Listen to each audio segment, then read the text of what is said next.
right, bang, bang. Golf is back. We go from resort style Hawaii courses all the way over to California.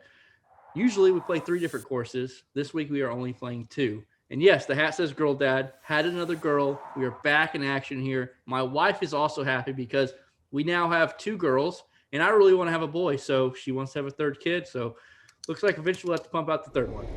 Price, talking about pumping out victories. Showdown master here.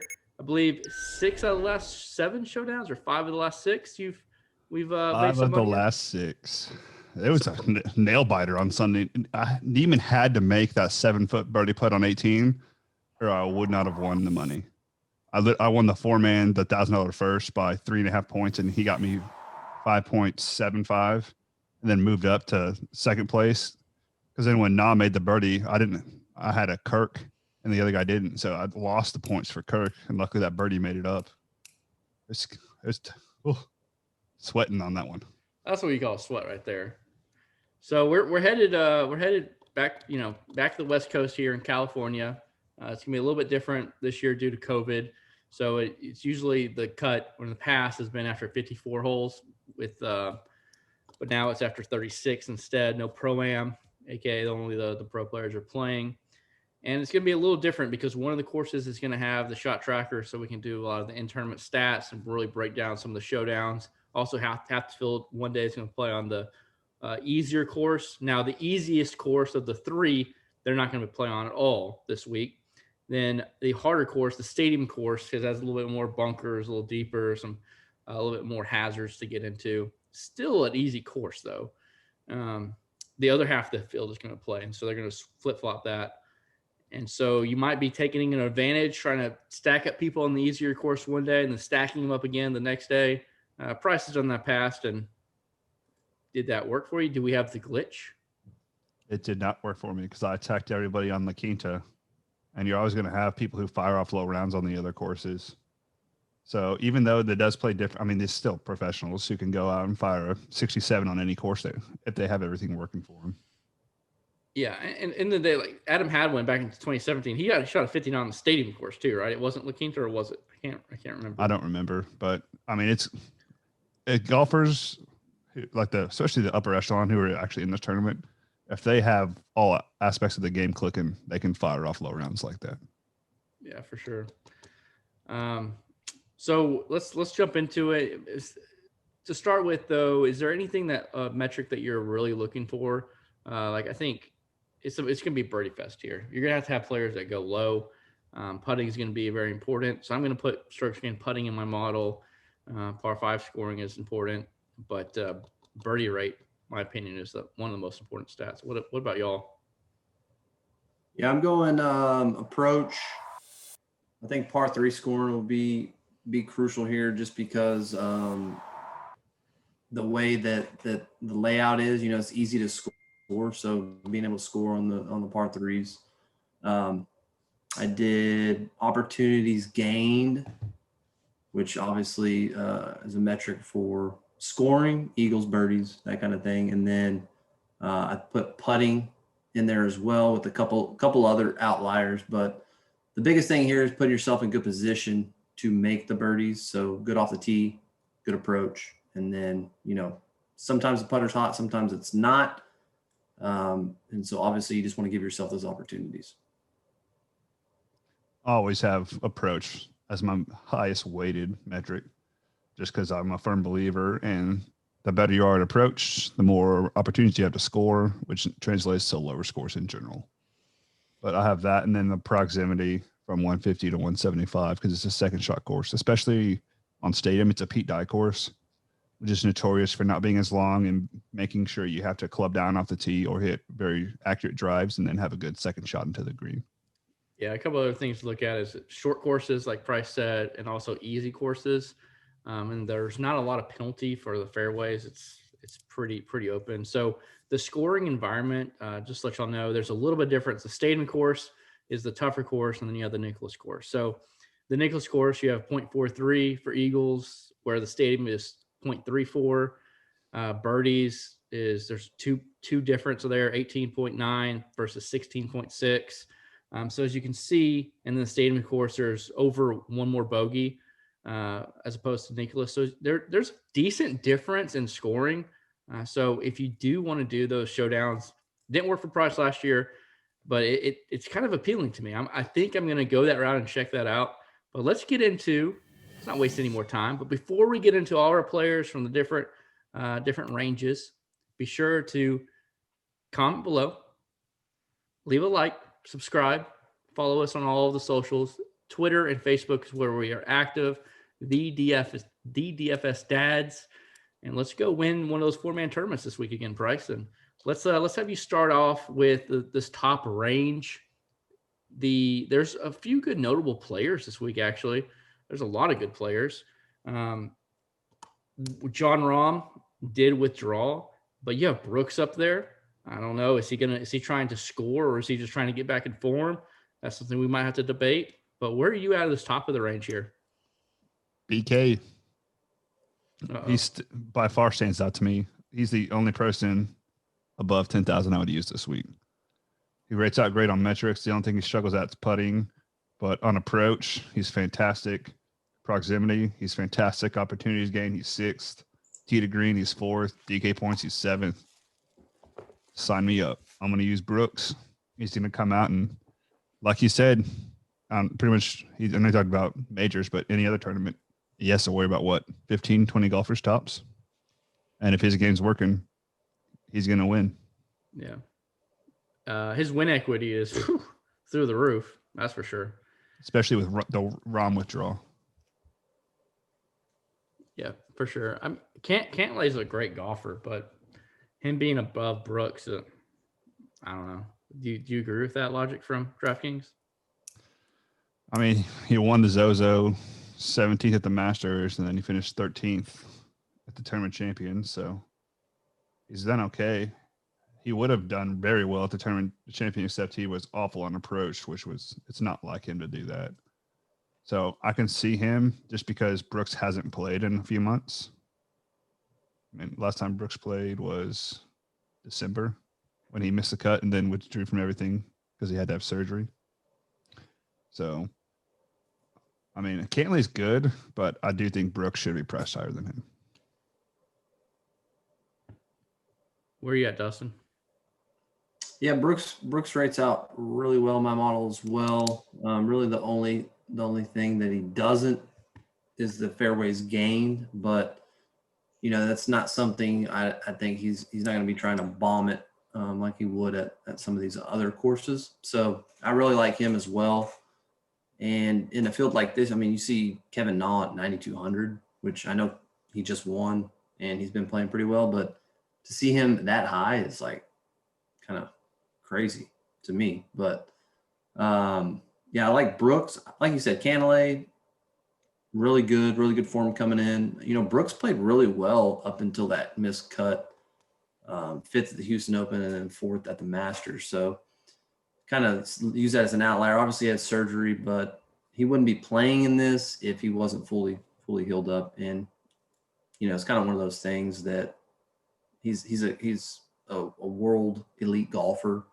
You don't just forget how to swing overnight. So I like Brooks if I'm taking anybody at the top of this range. And, the next price range where it gets kind of interesting because you see some guys that aren't normally priced as high.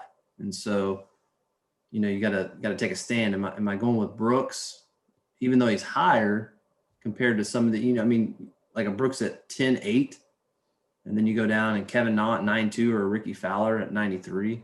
Is he $1,500 better? That's kind of the battle you have to decide. Which I think yes, but yeah, for me, I'm fading this whole top range, fading them all. Not even gonna look at them because this next range that we're gonna get into is I really like. I like three big time golfers that I want to get in my lineup. I'm not gonna play Kevin Na after the win. Just not gonna do it. I just never play somebody unless it's someone like a DJ or a Brooks that will go victory. Kevin Na has four tour victories. So, but Scotty Scheffler, Price's guy, finished 3rd here last year. I really like Matthew Wolff. He's making his debut, I believe, for this season. I believe that's correct. But I love Matthew Wolf everywhere. He really came on at the end of last year. His game has made some major strides, especially the short game. And there's, I mean, Answer as well at 9,100. He finished 18th and then second. Answer's a beast, 9,100. I really like that price tag. And the number one golfer in my model, and I believe in prices, I'm not too sure about Dustin's, Russell Henley, who break down kind of what we've been talking a little bit about glitches. You kind of got something going with Russell Henley this week, don't you? So I found a website that had Russell Henley that looked like it was supposed to be 45 to 1 at 450 to 1. So I went ahead and threw $25 on him to win outright. It pays out $11,000. I don't think he's number one in Price's model, though. I think he was in mine, so that's why Price kind of got a mini excitement over there. Like, pardon me, because I made that bet. Like, I don't even want to play him in DK. I just want to, well, if he wins.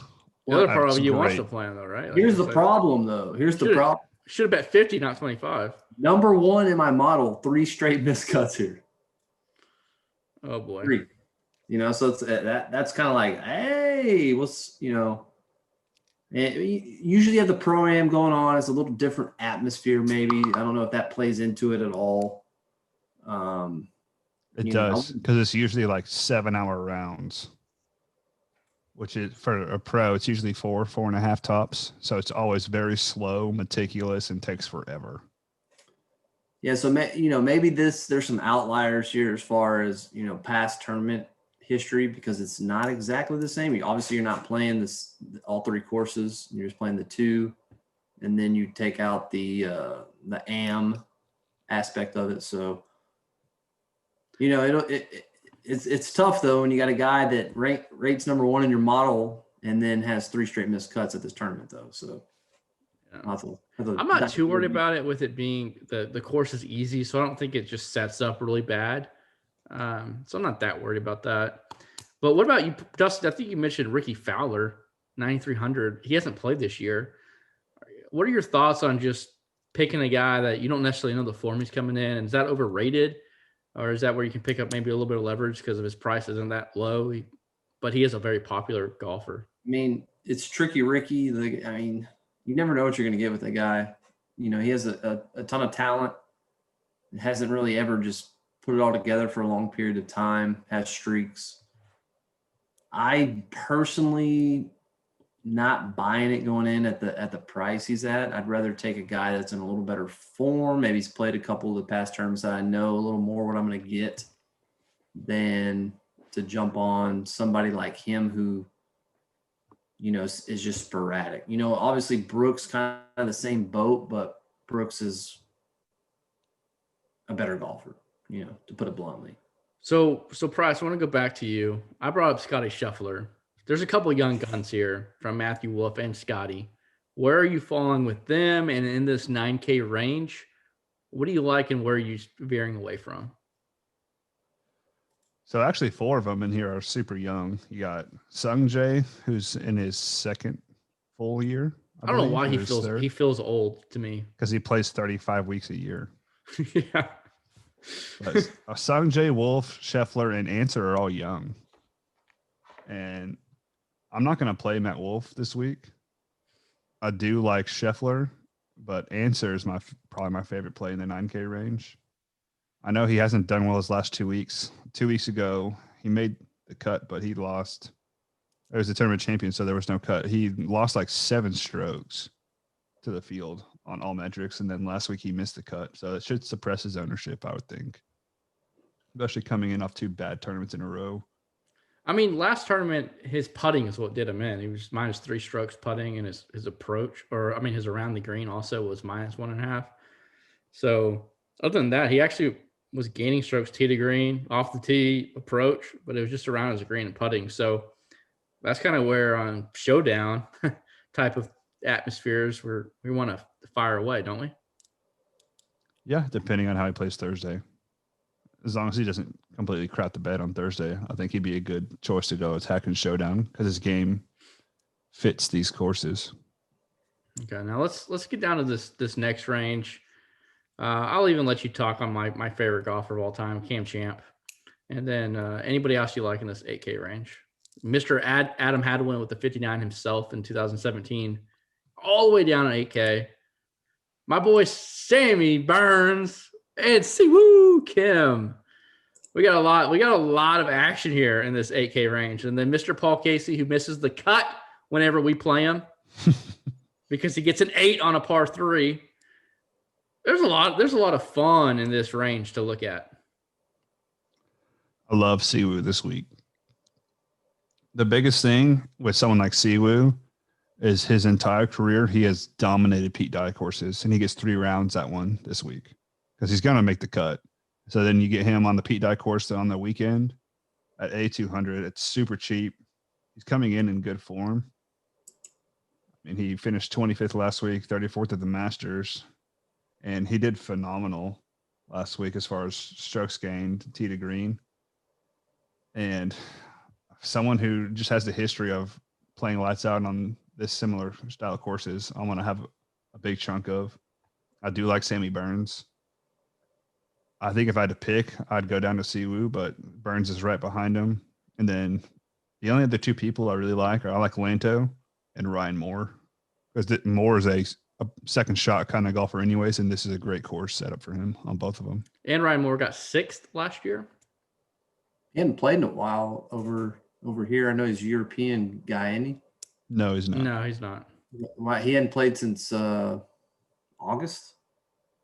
Yeah, he hasn't played in a while. Why is that? Did he get hurt? No, he just wasn't invited to the Masters and didn't play the fall swing. Just a little interesting. Yeah, his last tournament was a Wyndham, 816, missed the cut. But he rates out well in my model, and that'll be somebody that hadn't played in that long. Kind of a little hard to trust. I agree with you on Lanto. I like him. He has played pretty well. I think if he can straighten it up off the tee a little bit, that's really where he rates poorly for me. Siwoo Kim rates out pretty well as well. So kind of looking at the same type of golfers there in the 8K range. My 7K after Chris goes, I might be going back to ZJ again this week, even though he kind of. Dude, I'm so kind of. He's just been a little up and down for us. Who do you like, Chris? Anybody else from this 8K? I hell don't like Zach Johnson. Is that who you're talking about? 79. 7,900. I got ahead of myself. First off, he's not even in the 8K range for Dustin. At least he's playing in this tournament. But I'm so sick of Zach Johnson. I'm so mad I played him. I'm glad he shot the low round, second round to make the cut, but then shit the bed. Zach Johnson, I don't ever want to play him again in my life. He did make an eagle on the 72nd hole. Yeah, that's true. That is the reason why I ended up in my cash, at least half of my cash lineups. It's the weirdest thing. Like half my cash made the money. It got in the money. The other half did not. So I was just right there on the border. But Ryan Moore, for the proximity 150 to 175 that we were talking about at the very beginning, he's number 2 in my model. So there's something to that. But I just love this 8K range. I think I'm going to fade actually my favorite guy, Cam Champ, because I'm going to play Russell Henley. I want to play Answer, so I can't do 3 at that range. And then below, I love Sammy Burns and Siwoo. So I got to take a stand against my boy Champ. And Lanto doesn't, I don't know, 8,600. I don't love that price, to be honest. So I'm with Price, with Siwoo this week. He's 4th in my model. He's number 1 around the green to me. Opportunities gained, he's 12th. So I like him. I like him a lot. Now, down in the 7K range, where Dustin just touched on Zach Johnson, it's a no-go for me. But I really like, I want to say it because I think Price will. Grillo pad. He's 8th on my model. No. Nope. Talk to me. I like Grillo. Yeah, that's right. Two That versus cements him being out of my player pool. He's second in my model, Chris. one. Have fun being poor. All right. So I mean, So I looked up Ryan Moore just to see because I was curious. You know, it's been a while since we've seen him. He had a back injury that kept him out. It wasn't a surgery or anything. It doesn't seem like, but just had a little recovery time. So I didn't know if he was playing on the European tour or something. Price usually knows those little weird facts for us. I don't know if he's ever played on the European tour, actually. Yeah. I think he's a Nevada guy who just hangs out in the States. Yeah, maybe. I'm out on Grillo. Grillo's 100th in my model. I mean, what does your model consist of? Because he's second in my model. It consists of good golfers who will make me money this week, and he is not on the list. like Zach Johnson. Zach Johnson's not on my list either. To be Grillo's 8th on mine. I'm not gonna lie, Price. I think your model's broke. At least for Grillo. He was first in stroke gain total last week. Oh, was he? Mm-hmm. First in strokes gained total? That means he would have won the tournament. Well, then this fantasy national that's how it measures statistics. If you're Fine. first in strokes gained Go look total, at it. that means you gained the most strokes in one. Yeah, I understand that, but go look at it. All right. Anyways, It you is drop true. 100 lower than him, and I'll take Cam Davis over Grillo. Wow. He Well, was obviously, eighth, it's broken because if he eighth the tournament before that, 18th the one before that. he gained one stroke total, he wasn't All right. first in strokes gained total. Same shit. That's completely All right. So I think we have a little bet here. Dustin and I versus Price. We have Cam Davis versus Grillo. Cam Davis versus Grillo. Yeah, Dave's gonna smoke the shit out of All right, first place Grillo. Let's bet a We'll see. what's your bet? Bet bet you- First game. an entry? Entry into the 4-man on Sunday. So not this week, Not but a next week. $300 4-man. It's not. It's $267. All right, fuck it. I got to split that with Dustin anyways. That's 130 from y'all. I'm the one I putting know. up 260. All right, deal. You good, Dustin, on that? Yeah, I'm good. Thanks Number for the one, money. baby. Bang bang. All right. Put in the comment section below. Is it going to be Grillo or is it going to be Cam Davis? Below, though, we do have a couple guys that are pretty interesting from, the U.S. Open winner, Gary Woodland, at 7,600. He just feels grossly underpriced. 14th in my model, tee to green 22nd. His putting is vastly improved. Actually, in my model, I'm looking at the guy below him. Actually, I apologize. I was looking at the stud, Chris Kirk. Yeah, I was gonna say I'll take Chris Kirk against Gary Woodland if you want. Yeah, that's my fault. Never mind. No, but Gary Woodland did win the U.S. Open. I'm not gonna lie about that. Won me a lot of money that year. And Price, I think that was his anniversary weekend. No, it's Father's Day weekend. It's Father's Day weekend. So hey, let's chill out. Going down memory lane on this shit. All right. We won't talk about that one. Let's go down to Doc Redmond, though, who 7,500. Is he? He's going to be so popular because he's going to pop in every single person's model because he does everything great besides putt and is around the green game. He played here last year. I believe he got 29th. And, I mean, he's legit a guy who is super accurate off the tee, very good on approach. It just comes down to a short game. If his short game shows up, he's going to pop off. Is Doc Redmond? Excuse me. Is Doc Redmond a lock for cash and want to fade for GPP because of his ownership? I think so. I think he's a very good cash play, and I'd rather play Sepp Straka or Joel Damon in GPP. Sepp Straka is a fun play, isn't he? He scares the shit out of you. Dustin's boy right there. He did miss the Dustin loves Sepp. Like this is Sepp Straka, dude. No, this is literally Sepp Straka. 2019, he missed the cut, and then 2020, he got fourth. Like that is literally Sepp Straka. You never know. He might miss the cut or win. You just don't know. I think there's a few people that Dustin will love in this range. I know he's going to be on those two, and then probably also Gooch, Malnati and Gooch. Yep. Malnati, I tried to talk Price into him last week, popped in my model. This guy is all about it. And Price And then said, no, to no, show no. me up on Sunday, I said, use Chris Kirk. And he said, no, I'm using Malnati. And I still cashed, even though Kirk did Barely. But, Barely. Barely is barely. Money's Hey. money. nobody's ever accused me of not being hard-headed. Okay. That is true. But That kind of yeah, fits all three of us. yeah. Yeah, honest.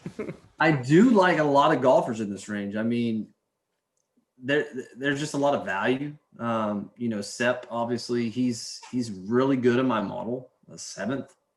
He's not great in putting or off the tee, or fairways gained, I should say, but really good everywhere else. Obviously, Malnati is top 20 mine. Had him, I liked him last week. He's obviously playing pretty well. So another guy you think that you can go out there and make a cut and finish in the top 20. So that depending on my build here, because I don't know if I'm going to go Brooks or if I'm going to slide down. I love Scotty. So depending on my build, I could see me having a couple guys here along with the Brooks or a Scotty, and then a Doc for sure. Just gotta figure out which one of these chumps I want. And now this week, y'all two have to go first before me in the 6K range. Before we get the 6K range, you're just going to go over our boy Francesco Molinari and Yes. Rory Sabatini. Yes. You know how many times we played these guys? Yeah. You know how many times I'm going to play them this week? Neither one will. I'm going to build like 40 lineups, and neither one will be in any of them.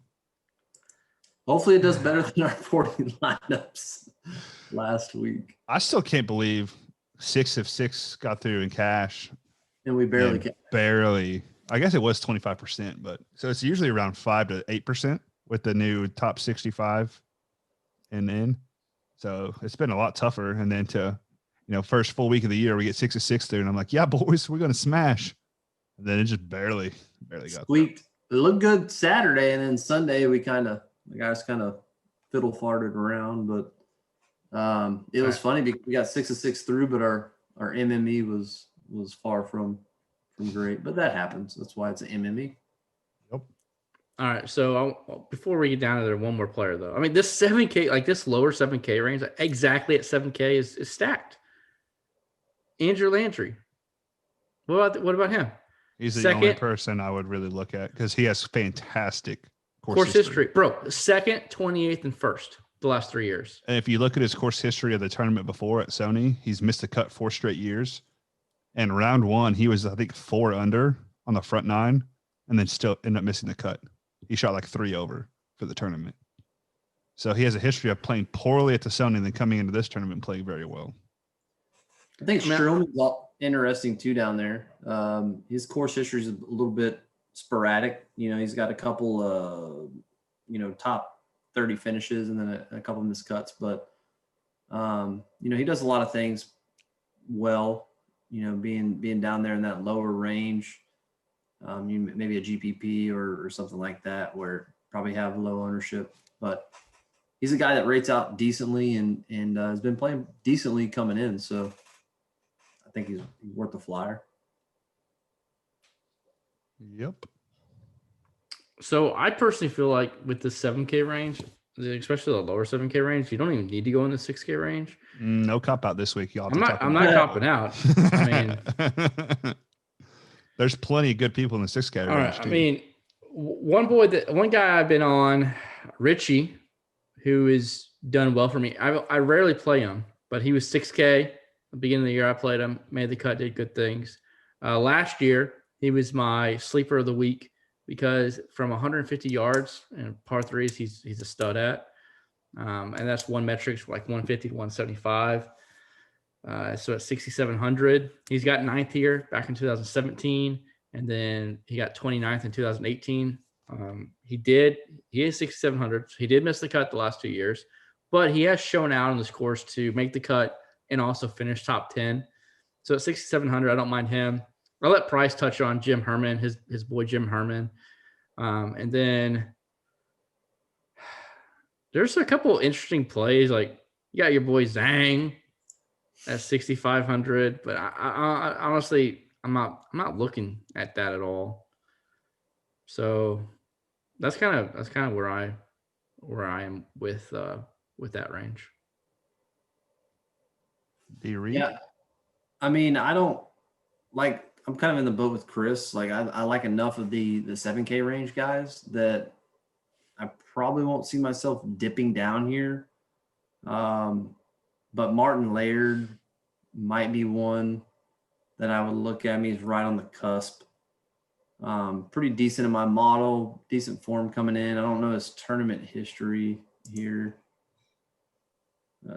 As you're looking that up, one other player I want to mention, Sam Ryder at 6,200, because that is so damn cheap for him. Yep. And he was fifth. He's fifth on my model from 150 to 175. And I believe he did good here too. Let me look up his tournament. Yeah, Laird's played great, cut the last 3 years. But he had a tied ninth 4 years ago. So Sammy Ryder, not only is he kind of popping in a couple stat models that I care about, not everything. I mean, he's 6,200, right? But he's played this the last 3 years, 50th, 40th, and 29th. So that means he's probably going to be 19th this year, right? Is that how it works? I think it does. So 6,200 Sam Ryder, lock and load price. That's what you wanted. You wanted a gym. I finally gave you a gym that you wanted. I'm proud of you because he's one of the guys I have highlighted. Well, shit. But it's the only guy he knew. I know. I like Tyler Duncan.